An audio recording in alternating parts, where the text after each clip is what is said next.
Welcome back to Learn with Chris. I'm Chris. Today I'm going to go through my top 9 quotes and stanzas from the Hávamál. Top 9, not top 10, because, well, 9 is the sacred number. We don't do top 10s.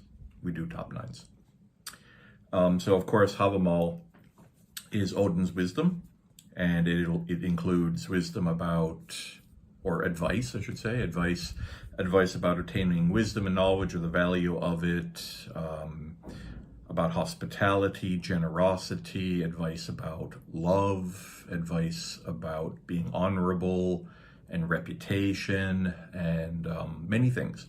So it's a very interesting poem, probably one of my favorite poems in the Poetic Edda.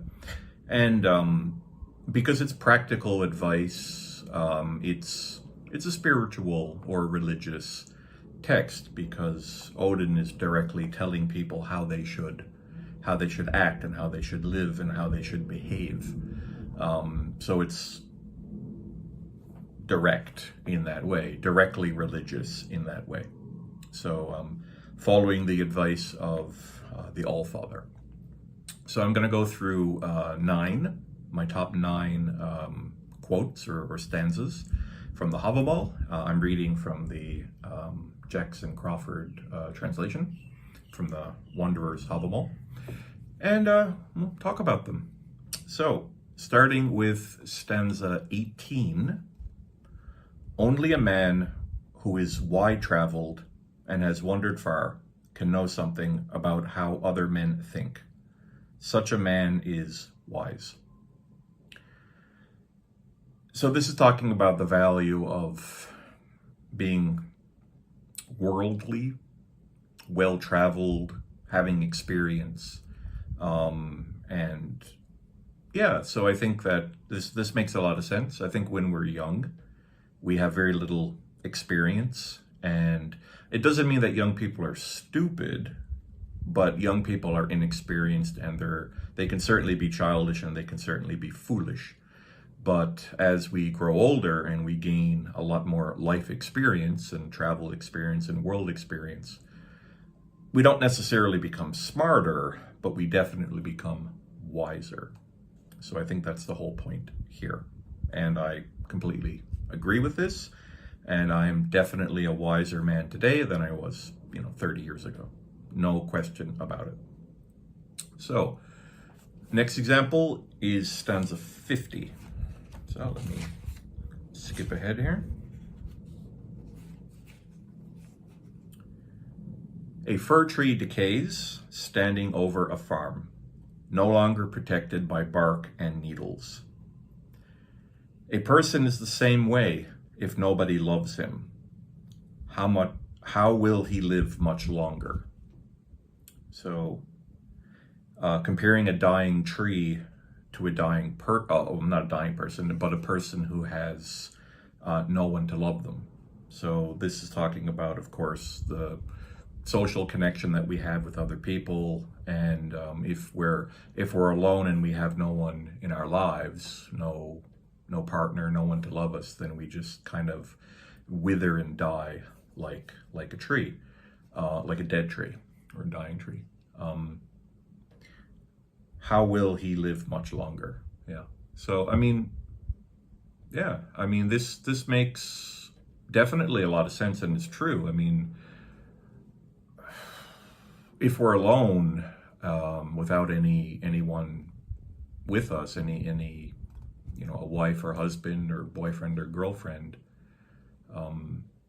how hard is that on us, right? How empty are we? We're like an empty shell without a partner. Yeah, it's possible, of course, to live your life alone, but I absolutely wouldn't recommend it. And I don't think it is fulfilling in any sense. I'm a bit traditional in the sense that I do believe that people should come together and have a partner, right? The two become one. The whole concept of soulmates. That makes a lot of sense to me, and I agree with the concept of it. Moving on to our third example. Stanza 58. Rise early. if you want to take another man's property or his life. A sleeping wolf seldom gets his meat, or a sleeping warrior a victory. The early bird gets the worm, basically. So if you have anything important to do, get up and do it, rise early. This is about hard work. It's about not being lazy. It's about having a focus for what you need to do, and you go do it. Sitting around and lazing in your bed, you're not going to get anything done. So it's the person who works hard who will be successful in life, right? Actually, I'm reasonably certain from watching psychological videos that the two biggest factors for success in life are intelligence and hard work, right? So this is about hard work, not being lazy and doing the job. If you're a hardworking person and you're smart, then you should have every success that you want. If you're stupid and lazy, then it's virtually impossible to become successful in life. Our fourth example, stanza 77, which of course is one of the most famous of the quotes from Hávamál. Cows die, family die. You will die the same way. I only know one thing that never dies: the reputation of the one who's died. Extremely famous quote, and it's one of my favorites. It's on one of my shirts in Norse. So we all die. I mean, we're fated to die. That's just how things are. And the only thing that will outlast us is our honor, is our reputation. So this is basically telling people that that's what you should be striving for, right? Striving to build up your reputation, striving to be a good person, to be well known for that reputation, because that reputation will outlast you, right? It's not so different from, again, the idea from the Troy, where Achilles knew that he would die if he went to Troy, but the whole point of it was like, yeah, I can stay home and not die in that war, but I'll have kids, and my kids will remember me, and maybe my grandkids will remember me, but after that nobody will. But if I go to Troy, I'll be famous forever. I'll never die, right? And that's exactly true, because we're still talking about Achilles and the heroes from more than 3,000 years ago. So that's exactly true. Reputation never dies. You'll always be known for that, right? So very powerful quote, and very, very true. Our next one is stanza 94.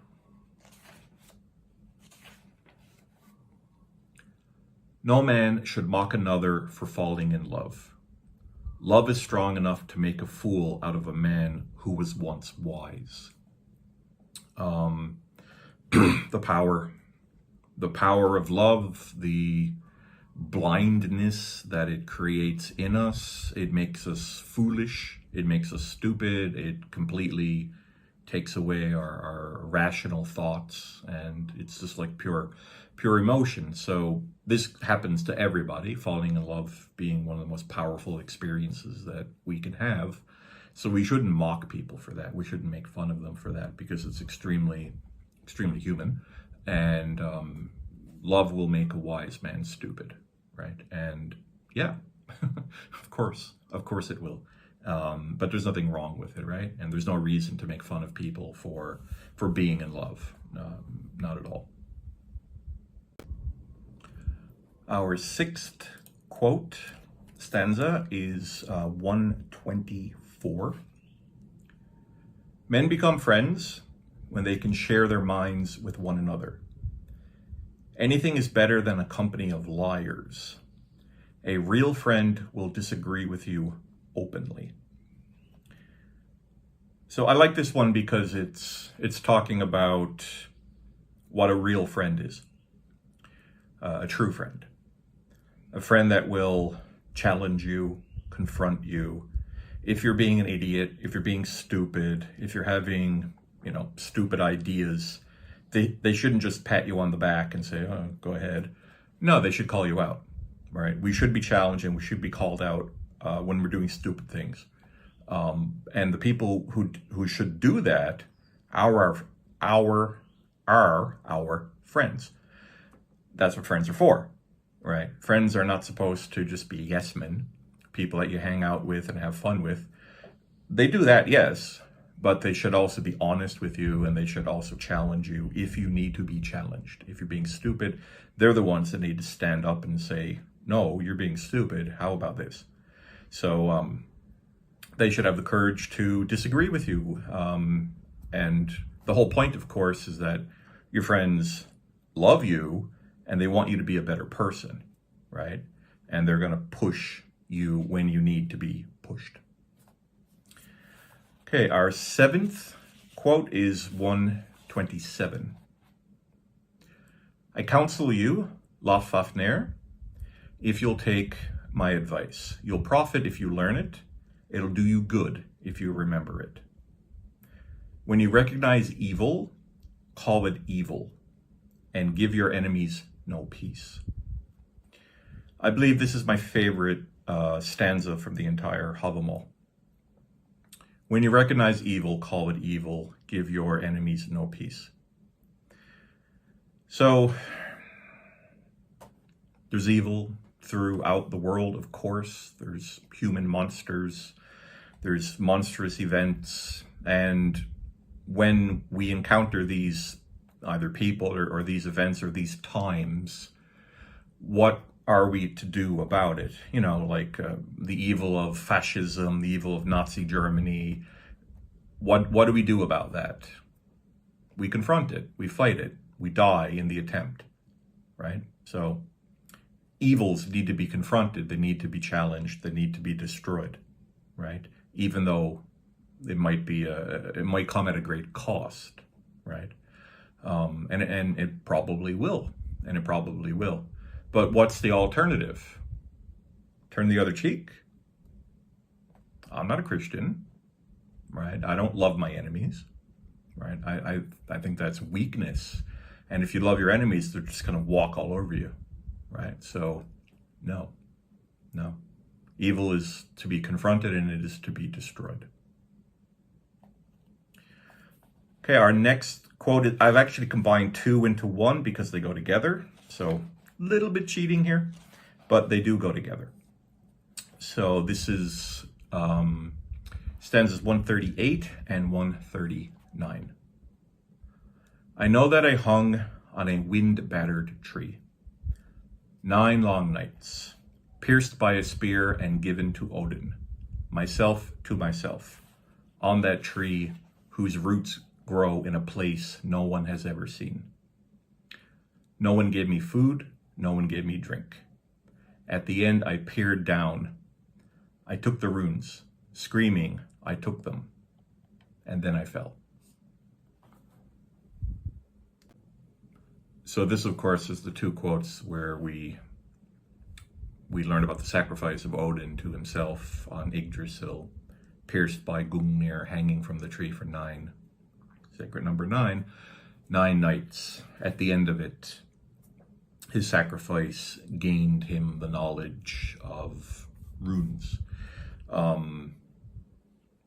The poem will continue talking about, I believe it's 18 runes and their effects, magic spells that Odin learned, but none of those are my favorite quotes, but they follow after 138 and 139. This, to me, because I view God, Odin, who is my God.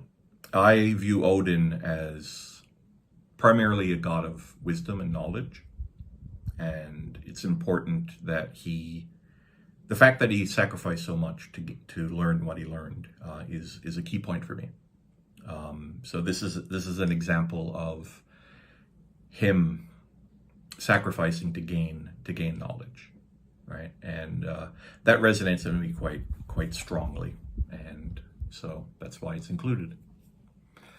And the last is the end, the very last quote stanza from the Hávamál 164. Now hear the words of the one-eyed. I'm sorry, let me start over. Now the words of the one-eyed are heard in Odin's hall, for the benefit of humans, for the harm of giants. Health to you who speak them, health to you who know them, profit to you who learn them, health to you who hear them. So the collective knowledge of the Hávamál, the wisdom of the Hávamál, give you health, it'll give you profit, it'll benefit you. For the harm of giants, of course, the Jotnar, the enemy of the gods, right? So there's always that focus, right? That focus on the eschatology, the eventual battle against evil at Ragnarok. Yeah, I just like this at the end. Health to you who speak them, health to you who hear them, right? So good health to you who learn and follow the words of the one-eyed one, or the high old one. Hava means the same thing. There's a dual meaning to Hávamál. Hávamál, mal means speech or words. Hava either means one-eyed, or high one. Both describe Odin, right? So it's a nice play on words here. We have two meanings for the same thing. All right, that's it. 9 quotes from the wisdom of Odin. Thank you for listening. I hope you have a good day. And what's your favorite quote? Take care.